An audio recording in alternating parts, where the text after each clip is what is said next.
KPPP-LP Fargo-Moorhead 88.1 FM.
Welcome to part 3 of Finding Me. Last week I talked about the results of the midterm elections and an article and a little bit more about the book by Kuhar on the media representation of homosexuality, and I was in the middle of getting close to finishing chapter 2 of critical discourse analysis. Moving forward, I'm going to finish this conclusion here. I explained last time, and you can go back check out what that was, about the important question raised by critical discourse analysis is the question of the power governing the discourse, and etc. And the last part here is that, which I think is important in the context of online discourse and fandom and queer fandom, that talks about here that I'll just read this previous paragraph to get us back up to speed. An important question raised by critical discourse analysis is the question of the power governing the discourse, which is primarily connected with the question of accessibility, who has access to the media and who can appear in media. And the main task of critical discourse analysis as an anti-discriminatory scientific political practice is to disclose power relations behind the discourse and implicit elements of the text. So, for example, certain instances of critical analysis in the past led to changes in textbooks that were found to contain discriminatory, sexist, or similar elements. The task of critical linguists is not only to describe, but also to explain how discourse becomes shaped through power relations and ideologies, how it influences social identity, social relations, knowledge systems, and value systems. A discourse cannot be understood and analyzed without its context, since it is not ahistorical or unchangeable in space and time. So, to apply this to a lot of the drama that happens in the Voltron fandom, for example, where there is a high population of queer folks in any portion of it, what you get is that you have the anti-shipping movement and anti-movement in general of what's considered representation, what is, and that would be like, who has access to the media and who can appear in media, and how is that portrayed, and how we've learned overall that we obviously don't want any more problematic representations of the queer identity, and we want better representations. And one of the things that, like, for example, bothers me about the whole representation fighting is that they pick Shiro for the representation. My problem isn't with Shiro because I think he's really good for today's time and maybe even for the future, I hope. I would think that considering how amazing it was, for example, that people who worked on Voltron also worked on Legend of Korra, where we had one of our earliest instances where we had bisexual representation between two women, that it was really cool that the one character that wasn't stereotypically a man that loved men, in the sense that it fell back on like a sassy gay trope or someone who just happens to take care of themselves hygienically, or is loud or dances a lot or whatever. I felt like it was really good for Shiro to be that representation, because you would not think he was, or at least some didn't, and for me and many others we disagreed on that, but I always thought that he was queer identifying to some extent, but I just couldn't put my finger on where, especially because he interacted with the world a certain way, and I've talked about that in the past. So, and it was not in a way that made fun of him. He wasn't like made the point of jokes. In fact, he's always raised up from his role, and he always raised higher. And I've said this before, but like the executive producers have done their research, and they went back and forth, and if they had planned on killing Shiro before as a character, they would have just let him die a straight guy. But in the end, they decided, okay, great, he's going to live, so he will be our representation. And so, if anything, this became preserve your gays for media tropes. And I thought that was really cool of them to totally turn that on its head. And let's see. What happens a lot, though, is that new media tries to put itself out as progressive in some way, or they like to tell you, oh yeah, we've got all of these queer characters, all this queer representation, and you should just assume that everyone is queer unless I say so. And it's like, well, that's not really a way how you want to like market yourself, if that's what you're going to be boasting. But we'll see about that. I'll probably have a review for you, because it's probably going to be painful for me to watch, just so that I can say I have a fully informed opinion on it, instead of just seeing clips or solely the opinions of other people who have watched the show. And if it's going to have queer representation, well, I might as well take a look at it to see what kind of queer representation, and is it my cup of tea? And if it isn't, whatever. But I'm digressing quite a bit. But I'm trying to compare, like, what can appear in media, who can appear in media, why, and finding things that used to be discriminatory in some way in language, and also the current way people write things, where they make it less discriminatory and actually more realistic of people in that marginalized group without hurting them. And so here, continuing, the task of the critical linguist is not only to describe, but also to explain how discourse becomes shaped through power relations and ideologies, how it influences social identity, social relations, knowledge systems, and value systems. So regardless of what representation is being put out, it seeks to put the idea in people's heads a certain way. And I'm not going to talk about the other show quite yet, because I haven't actually seen it, and I don't want to have the biased opinion without the information once I've actually gotten a full intake of it. And maybe or maybe not, I will record a sort of review about that as I watch it, and then just kind of like cut it down to those reactions, just so that you get the authenticity of it.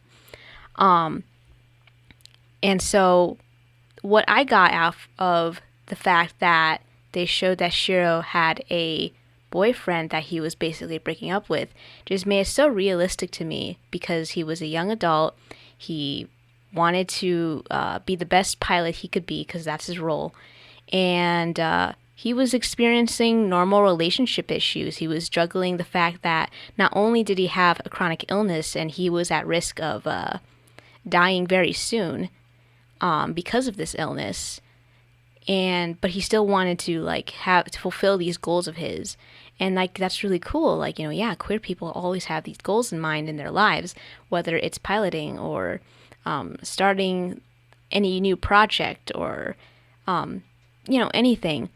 And it really helped, like, instead of making that queer identity like the focus, like something that's a struggle, it shouldn't be the focus in the sense that, like, that's all they talk about. Although that's what I did for several years, only because I was exploring myself. But Shiro is not that type of person. And also, it humanized him in such a way that not only does he experience the same thing as everyone else does, like relationship issues and breaking up and seeking his own goals, but he does it while being queer. So then I get the sense that, or at least for anyone who's watching, and people at the convention watching got a sense right away, oh, this is a very intimate queer relationship, and they just broke up. So that's cool. That's confirmation. Other people didn't think it was enough. But the fact that anyone thought it was enough, period, is enough. And I think that's really important to get to a general audience, and less important to think about anyone who didn't think it was enough. If not, then I guess you probably need to understand what nuance is, or just find something that's a little bit more louder for you to get. Because sometimes I guess people are just not going to get something unless it's written out for them. And so, and that's how that influences the social identity for people watching, like, oh, I could be that too. Social relations and how they talk to other people about those things, and the knowledge systems and value systems. And so, like, now you understand what queer representation could also be. So there could be the old stuff, but there can also be the new stuff and people like Shiro out there. Or, even more than that, if you can imagine something more original to work with. So, and a discourse cannot be understood and analyzed without its context, since it is ahistorical or unchangeable in space and time. So, with discourse, a lot of people like to distance themselves from the Voltron Legendary Defender fandom, because all they hear about is the discourse from antis, from shippers, from both sides, or they have misinformation from the anti-side, just as a general thing, and especially clan ties, about what the fandom is, what a fandom isn't, what the show is, and what it isn't. And so, unless you experienced it the way I did for the past 2 years, you're not going to get it.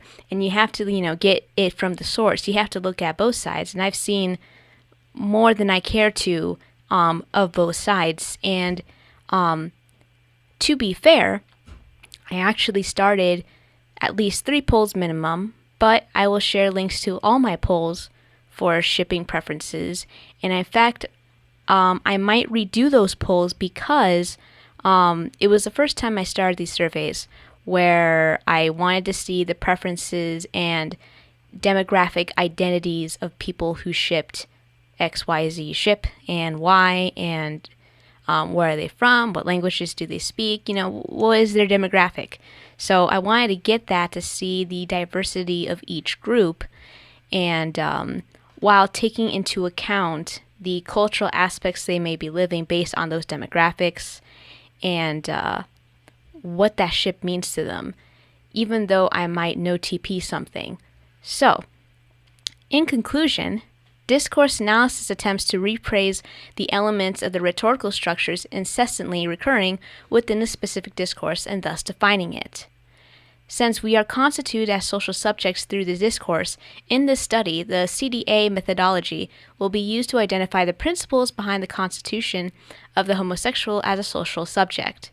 Or in this particular context where we apply critical discourse analysis, generally speaking, Shiro and Keith shippers have been the social subject. Our point of departure is the assumption that homosexuals are a discriminated group in our social space.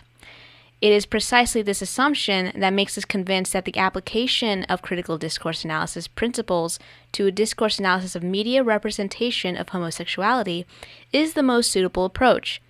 Its clear political goals, and through the systematic analysis of language or text, it exposes the systems used to oppress individuals within specific social structures. We will attempt to single out the elements most frequently occurring in the discourse on homosexuality, which as a discursive practice constitutes its subject, the homosexual, or a group to which he, she, they belong, as a social group of homosexuals. Now, this is a really old book, so I added my input of they for groups that fit that. However, we should point out that the horizons of our study are limited since we have chosen to restrict ourselves to only one aspect of the constituted discursive practice, i.e., print media representations, even though the homosexual as a subject has been co-shaped by a series of other parallel and occasionally contradictory discourses. Some of these, above all, have the greatest power in terms of intertextuality and are undoubtedly reflected in the print media analyzed here. So, that is the conclusion of Chapter 2 of the Critical Discourse Analysis. So, now you understand what that is. And I'm going to tell you because I'm recording this on the Transgender Day of Remembrance. And I'm going to put a link. I'm going to talk about this short film that was made in honor of Transgender Day of Remembrance because we have to get back to the important topics as well. That this film was made for Transgender Day of Remembrance by Jake Graff, showing the struggles and strength of trans teens.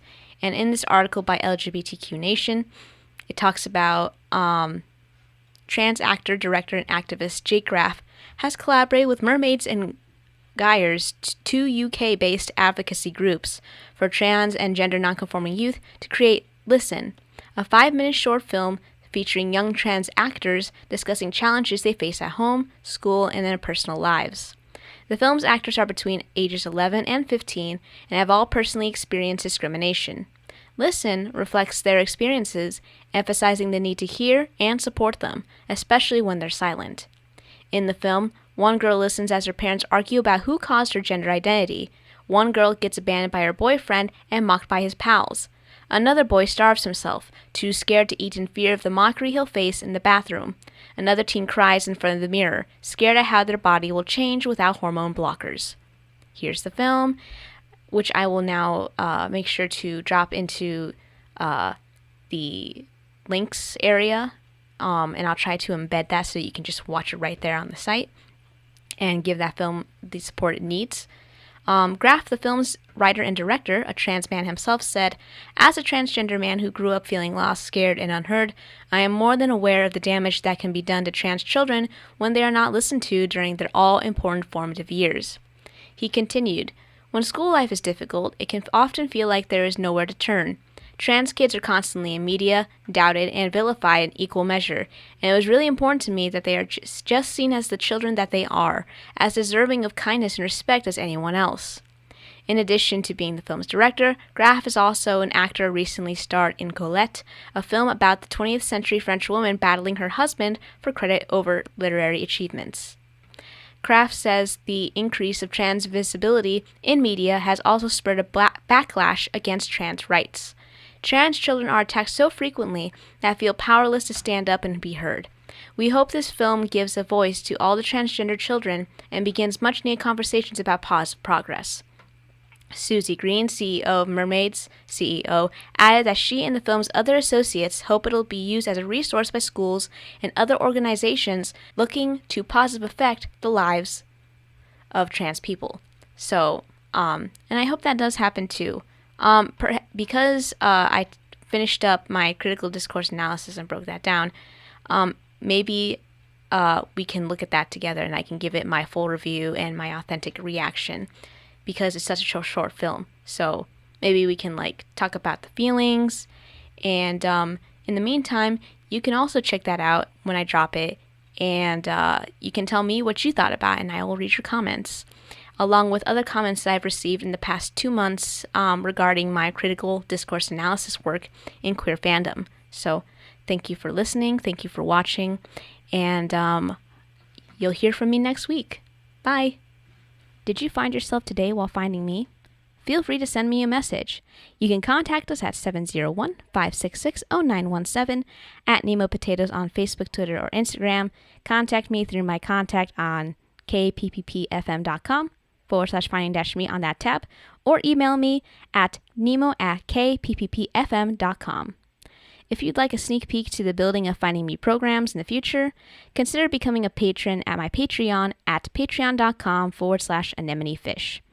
Follow us on Facebook at 88.1 FM Fargo Moorhead, the People's Press Project, and Mexi-Can. Donations to Fargo Moorhead's newest low-powered commercial-free radio station can be made at our website on kpppfm.com/donate, and check out our underwriting opportunities at kpppfm.com/underwriting-opportunities on how you can support the first queer radio program in the Red River Valley. Thanks for tuning in. See you next month on the first Wednesday here on Finding Me.